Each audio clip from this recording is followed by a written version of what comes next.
안녕하세요. 가인입니다. 김건모 씨가 무혐의 처분을 받았습니다. 그럼에도 불구하고 이혼 도장도 찍었습니다. 왜 그랬을까요? 제가 용군TV에서는 자세하게는 얘기를 못 드렸던 것 같아요. 그래서 오늘 사주를 놓고 한번 왜 그랬을까 저도 궁금하네요. 양력으로는 무신생이고요. 음력으로 따지면 정민년 2월 4일생이에요. 이렇게 동지라는 절기가 지나가 있는 생일이죠. 양력생일과 음력생일이 해가 다른 거예요. 이런 분들 같은 경우에는 무신생의 생일을 갖고 간다. 영향을 받고 간다.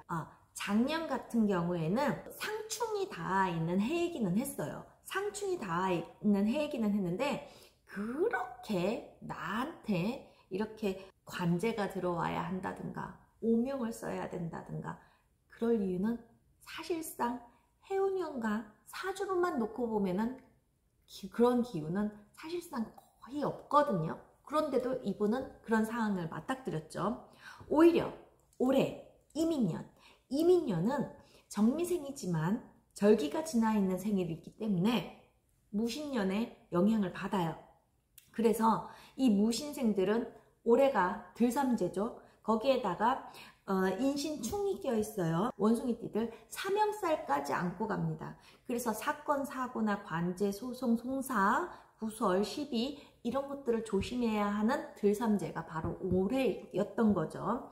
그런데 역시나 우리 김건모 씨 작년 하순부터 이제 뭐 그 전에 미리 관제에는 들어와 있었겠지만 작년 하순부터 올 상반기에 드디어 재판이 거의 마무리가 되고 이혼 도장까지 찍는 상황이 왔습니다. 그런데 이분이 올해 운기라면 이렇게 관제가 끼고 재판을 받고 이혼을 하고 이게 이해가 되는데 사실상 여러분 아시겠지만 2019년에 시작이 됐어요. 2019년 12월 달에 성폭행 의혹이 이제 거론되기 시작을 했거든요.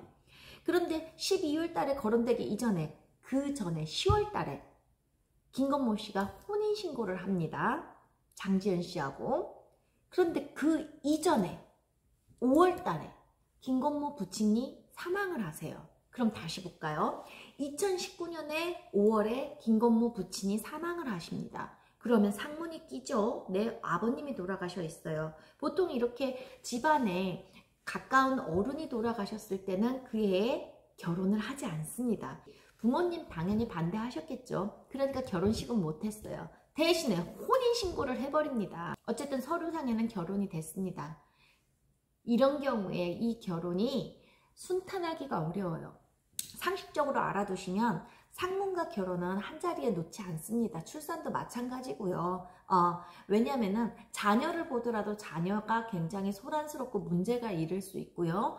또는 재물궁이 나빠질 수 있고요. 어쨌든 부부가 가정을 일구어서 살아가는데 생각지 못한 문제가 다수 많이 다발성으로 발생이 될 수 있기 때문에 이렇게 가까운 부친상 이렇게 어른상을 당한 그 해에는 결혼을 하지 않습니다. 왜? 상복을 입은 상주기 때문이죠. 그죠?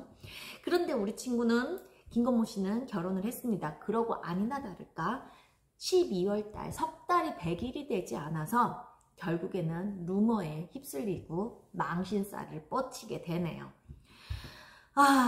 그럼 19년에 이분 운기가 나빴을까요? 그건 아니었어요. 그런데 예고치 않은 아버님 상이 닿았던 거죠. 그래서 상문으로 인해서 상문과 그리고 혼사, 관혼 이게 맞부딪히시면서 와장창창창 깨져나가는 형국이에요. 그랬던 김건모 씨, 장지연 씨, 장지연 씨가 어디가 좋았을까요? 이뻤겠죠. 이쁘고 내가 하는 행동을 다 하하 호호 받아주니까 마냥 좋았던 거죠. 근데 지금 와서 여러분들 아시다시피 장지연 씨가 조금 남자 관계 얘기가 나돌아다니기 시작을 합니다. 사실 무구는 아닐 거예요. 왜냐면요 장지연 씨 사주는 나와 있지 않습니다. 아무리 찾아봐도 이분의 사주를 볼 길은 없네요.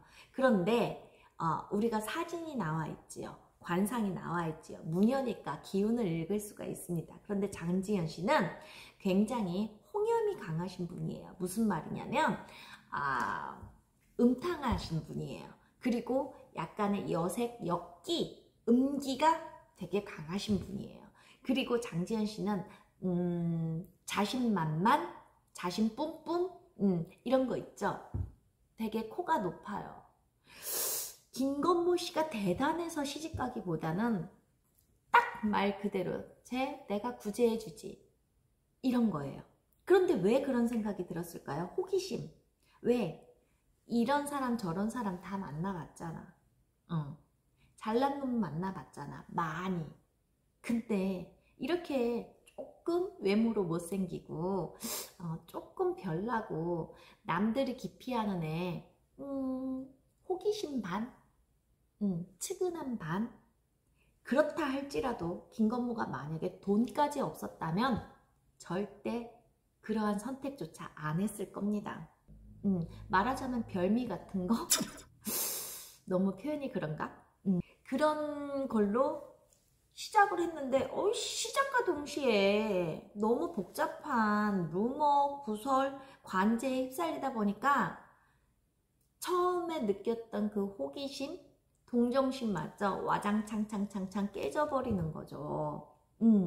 어쨌든 그러한 이유로 지금의 이혼까지 이르게 되지 않았을까. 무당이 본, 가인이가 본 김건모 씨 이혼설입니다. 여러분 안녕히 계세요.